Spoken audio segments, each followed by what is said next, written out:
Welcome back. This is Wargamer Sean. I'm going to do the last installment of the Necron or Codex Necrons 7th edition. And we're going to talk about the detachments and the formations. And now, normally in the new 7th edition codices, we've seen formations, and then we've also seen detachments, like in Wag Gazgal or Orcs or Space Wolves or Blood Angels. We saw them, and they were different. There were different detachments and formations. In the Necron army, there are formations, and then you can take your primary CAD or combined arms an allied detachment, or sorry, CAD is combined arms attachment.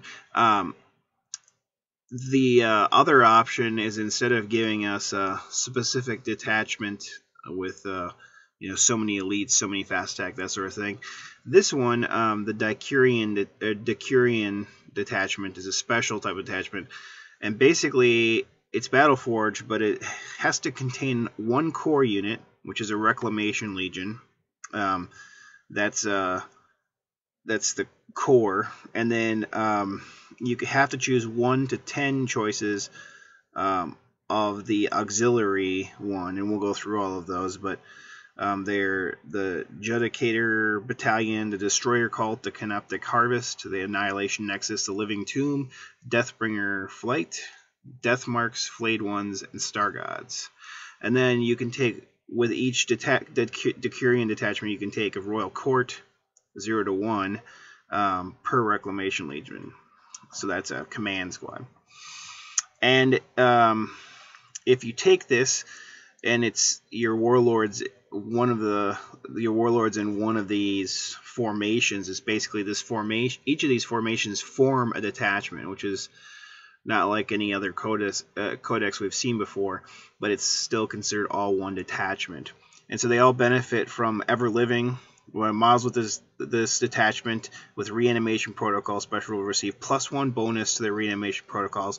Models in this detachment with living metal rule ignore the effects of crew stunned and crew shaken, but still lose a hull point. So previously, living metal is they ignore crew shaken, but in this detachment they ignore crew stunned as well.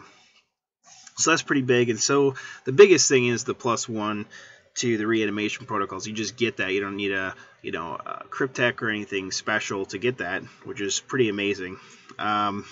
So you don't have objective secured or OBSEC, which is important in some areas. In some games it can be important, or big tournaments. So you do lose that, but you do get the better, basically, reanimation protocols. So it's a tough choice. Excuse me for the yawn there. Let's go through the formations. The first one is a Reclamation Legion. That one you must take 1 Overlord, 0 to 2 units of Lich Guard, 1 to 4 units of Immortals, 2 to 8 units of Warriors, 1 to 3 units of Tomb Blades. So you have to take at least 1 unit of Tomb Blades, and 0 to 3 Monoliths. Basically, Nemazar, Zandrek, Trazen the Infinite, Anrakar the Traveler, or a Catacomb Command Barge may be taken in place of the Overlord.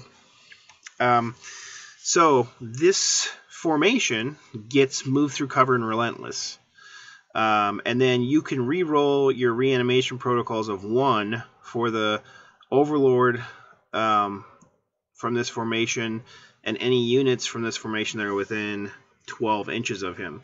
So if the Overlord, or whoever you take as your Overlord, basically gives a reroll of 1 on the reanimation protocol within 12 inches of him. So not only are you making it on 4+, you get to reroll a 1. So you're really only missing on 2 and 3, and you get a chance to reroll with a 1. So kind of like a poor man's 3-up. And that's pretty powerful. And move through cover and relentless is pretty good too, because move through cover you get 3d6, take the highest moving through cover. And if you have move through cover, you don't take dangerous terrain checks, which, not like these guys. Well, I mean, it is important, because the Tomb Blades wouldn't take dangerous terrain checks, which would be nice. Relentless is big though too, because all of these guys, or most of these guys, have rapid fire weapons unless you give Tesla to the Immortals. But being able to rapid fire and still assault is a big deal. So it's a pretty powerful detachment, I think. There's formation, sorry. Formation. The next formation is the Judicator battalion, and that one has 1 unit of Triarch Stalkers. So a unit can be 1 to 3. 2 units of Triarch Praetorians, and they have move through cover and target designated. At the start of each of the controlling player's shooting phases, nominate 1 enemy unit within line of sight of a Triarch Stalker from this formation, and all units from this formation can reroll failed to hit, to wound, and armor penetration rolls against nominated unit until the end of that phase. That's pretty powerful and that's pretty nice. It's just, I don't know, like, I don't think the Triarch Praetorians are that great, so I don't see this formation being used too much. The the Stalkers are awesome, but in this edition, I think they are, but I don't see this formation being taken too much with the Triarch Praetorians, to be honest. At least that's my opinion. Next is the Destroyer Cult, and this one has to include 1 Destroyer Lord, 3 units of Destroyers, and 0 to 1 unit of Heavy Destroyers. And each unit of Destroyers must consist of at least 3 models of Destroyers. So they have move through cover, which, you know, is good. They're Fearsome Ruler in this formation. If this formation is chosen as your primary detachment, you can re-roll the results when rolling on the Warlord tables for Codex Necrons. Nice, I guess. I mean, it's kind of what most of the detachments do in previous codices or formations. Extermination protocols. All units in this formation reroll failed to wound rolls and armor penetration rolls in the shooting phase, and that is helpful. I mean, especially with the heavy destroyers, you may want to you know, shoot and you know, be able to hurt well, obviously you want to hurt something, but then also be able to reroll to pen. So that's pretty awesome. I don't know, you know, I like destroyers and I plan on using them. I don't know how competitive they are. I don't know how often they're going to see the table, but it's kind of a cool formation. Deathbringer Flight. This one is 2 to 4 Doom Scythes, and they have amalgamated targeting data. When a Doom Scythe from this formation fires its Death Ray at an enemy unit, add 2 to its ballistic skill for each other Doom Scythe from this formation that has shot at the same enemy unit this turn. So as one vehicle or Doom Scythe shoots at something, every following one is going to hit better and better. So that's good.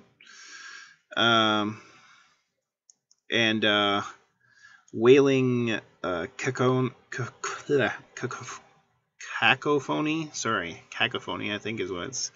All enemy units that are within 12 inches of at least 1 or 2 Doom Scythes from this formation have -1 leadership.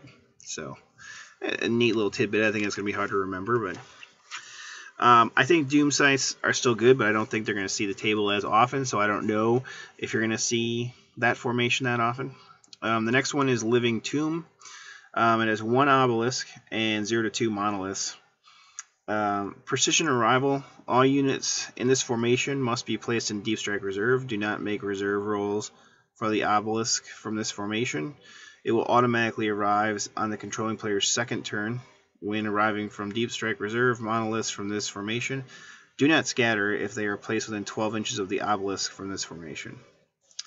It's funny because you can take 0 to 2 monoliths, so you can take the obelisk, but you don't have to take any monoliths. But if you don't take any monoliths, it's not really helping you with the monoliths deep striking, but whatever.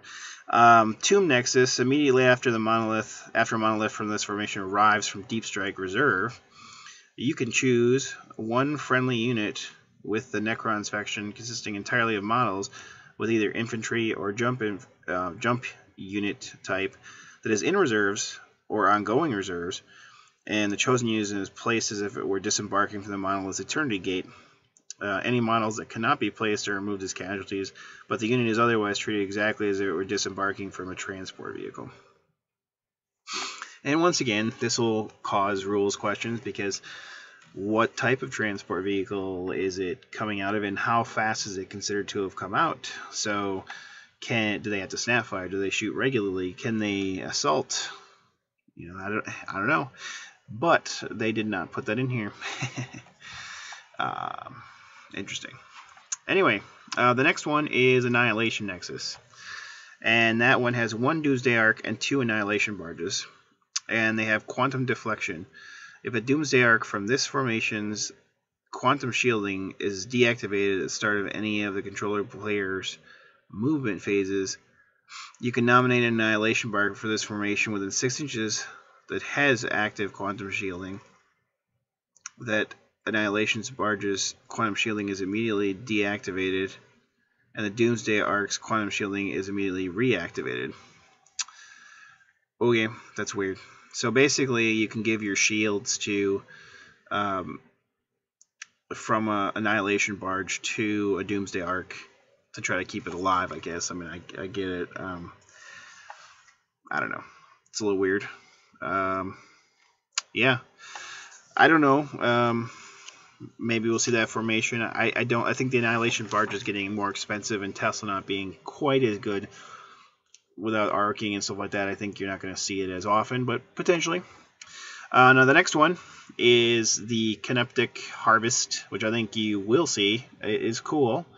The only bummer is that you can only take, it says 1 Canoptek Spider. It doesn't say a unit, it just says 1 Canoptek Spider. So you get 1 Spider, which potentially is easy enough for someone to pick on and kill them out. Although it's tough, they're toughness 6, so they're not easy to, they can't really be doubled out, but D-Weapon or something could remove them, or Stomp could remove them. Although I had experience fighting with my sisters, and I tried to get rid of the spider, but I just couldn't kill the little thing. So it comes with a unit of Canoptek Spider, one Canoptek Spider, not a unit, 1, and then a Canoptek Wraith unit, and 1 unit of Canoptek Scarabs. So you can make them as big as you want. So here's their special moves. They have move through cover. So I think that really only helps with the Scarab, the Spider, I guess, because the other one, both the other 2 are beasts, so they really already have that anyway. They don't care. I guess they don't take dangerous terrain checks. No, they wouldn't anyway. They're beasts. I don't know. Relentless, I don't see it helping them. I mean, Wraiths, potentially, if they don't have a rapid fire weapon. Yeah, I don't know why they have Relentless. So, adaptive subroutines. At the start of each of the controlling player's movement phases, choose one of the following special rules. So you can give them Fleet, Reanimation Protocols, Shred, the Canoptek Spider from this formation, and all units from this formation within 12 inches of the Canoptek Spider from this formation benefit from the effects of the chosen special rule until the start of the controlling player's next movement phase. Now, so you can choose Fleet. Shred is potentially useful. Fleet, it's only really going to help your Spider. But, let's look at the other one. Reanimation Protocols. None of these things in this unit, this formation, have Reanimation Protocols. Getting Reanimation Protocols is awesome, because you get that, and not only are they getting a 5+ Reanimation Protocol, but because if they're part of the Dicurion Detachment, they now have a 4-up Reanimation Protocol, as long as they're within 12 inches of the Spider. That is amazing for Wraiths, and it's pretty amazing for Scarabs too. Because even if it's an instant death, you still get to use the Reanimation Protocol, and it's -1 to it, so you're taking it a 5-up versus versus a 4-up. But so what? It's better than not having any save. And the Wraiths, forget about it. I mean, they get a 3-up invuln, and they get that too. it's going to be hard to double them out because their toughness 5. So, wow, I mean, it's pretty amazing. This is an amazing formation.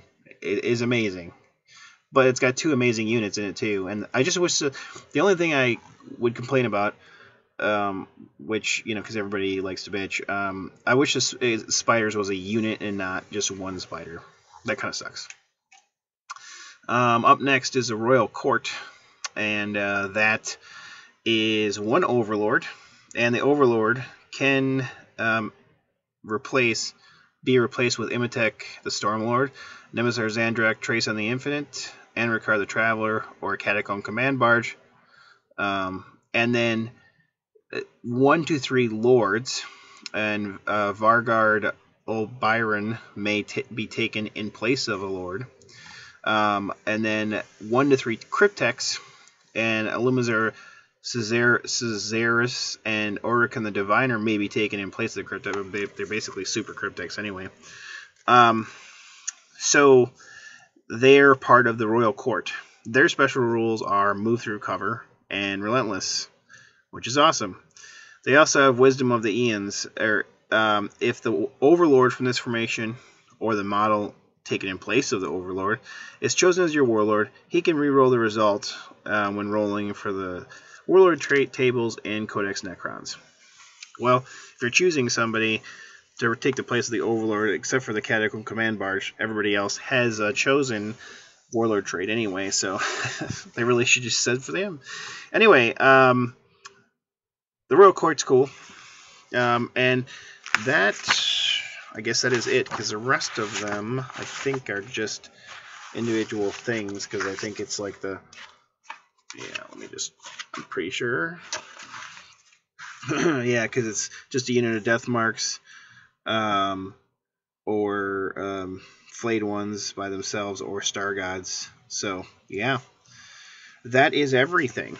So what are my conclusions? I liked 3rd edition Necrons, even though I didn't like 3rd edition, but I liked when they came out. They were pretty dang tough, just like every codex usually is when it first comes out. Although I have noticed 6th edition and 7th edition that it's they've kind of toned it down where they're kind of more even. They're not like OP codexes coming out. Although I say that, and I think that, you know, Tau and Eldar and Space Marines are pretty good still, and I think they could benefit from a few nerfs or a few things to change to make them a little bit more down to earth. I do think the Necron Codex is a little bit more powerful, actually, than the last few codices that we've seen. Dark Eldar for sure. Blood Angels, yes. And I'm trying to think what was before that. Was it Grey Knights and Space Wolves? You know, I think this one, it tried to fix some of the really weird and wacky rules to make it simpler, but then they kind of made it more complicated again with the Dicurion Detachment and with all the special rules kind of being added in. So it's still kind of complex. Not as complex as it was.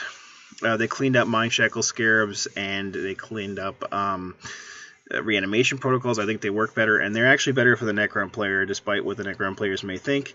In the end, they'll come to the conclusion that it is actually better. I was playing a game with somebody recently, and they weren't sure at the start of the game, but by the end of the game, I think they were pretty convinced that the reanimation protocols were pretty good, and they were using the Dicurion Detachment, so it worked pretty well for them. I think it's good. I really like this codex. I think it's got flavor. I think I like it better than the 5th edition one, and I'm happy with it. I think it's really good. I think it will be a top tier army and compete with a lot of the armies out there that are really competitive. I think there's a lot of competitive builds. I think there's some fluffier builds, but I think it's a good codex. I'm pretty excited about it overall. Yeah, I mean, it's definitely one to kind of play with and try. I think it's a good codex. I think people should be happy with it. I'm sure there's going to be people that'll be upset the things that have changed. I know some people on the internet have been complaining that cryptex are garbage now because they can't take all these special warg they used to have. You have special different kinds of cryptex and all these different things. But, you know, honestly, cryptex are pretty good. Yes, if you take the Dicurion Detachment, you may not need them as much, but because the maximum that you can have for reanimation protocol is 4 up. But the cryptex, if you're taking a CAD or an allied detachment, are really good, and they're really good at buffing the reanimation protocols, which is nice. So I think they're good still, and I think they're a decent HQ if you want something cheap that's just going to buff your guys, and you're going to take a lot of guys and shoot, which honestly 7th edition is still favors shooting. I think Wraiths are a solid and survivable close combat unit. Not necessarily beat stick. I mean, they don't have high AP, they're rending, so they have a chance of it, just kind of like Harlequins used to be with their Harlequin kisses. But they're survivable, so they're going to stick around for a while. And they're fearless, which, they're not going to lose combat and get run down because of their initiative. So, it's, there's something that you can use or toss at a Death Star unit to keep them busy for hopefully a few turns or maybe even the game, and then your other stuff can kind of mop up the troops, which is the important thing, or the objective secured stuff. So I am happy with it. Let me know your thoughts. Let me know any experiences you've had with it. I don't know how much time I'll get to kind of play around with it that much.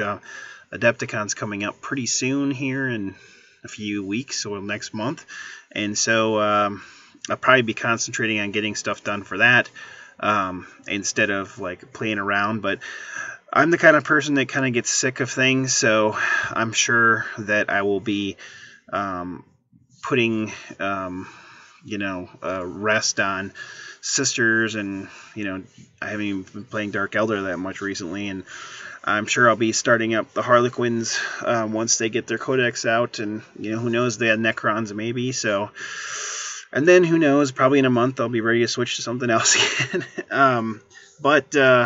Anyway, hope you enjoyed this talk, and hope it was worthwhile listening to. Let me know your thoughts if you have any questions. Otherwise, keep on wargaming, and I'll talk to you soon.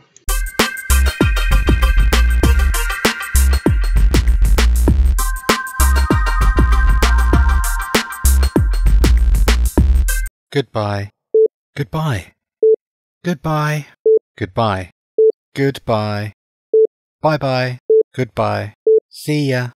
Bye for now. Bye for now. Goodbye. I like bottoms.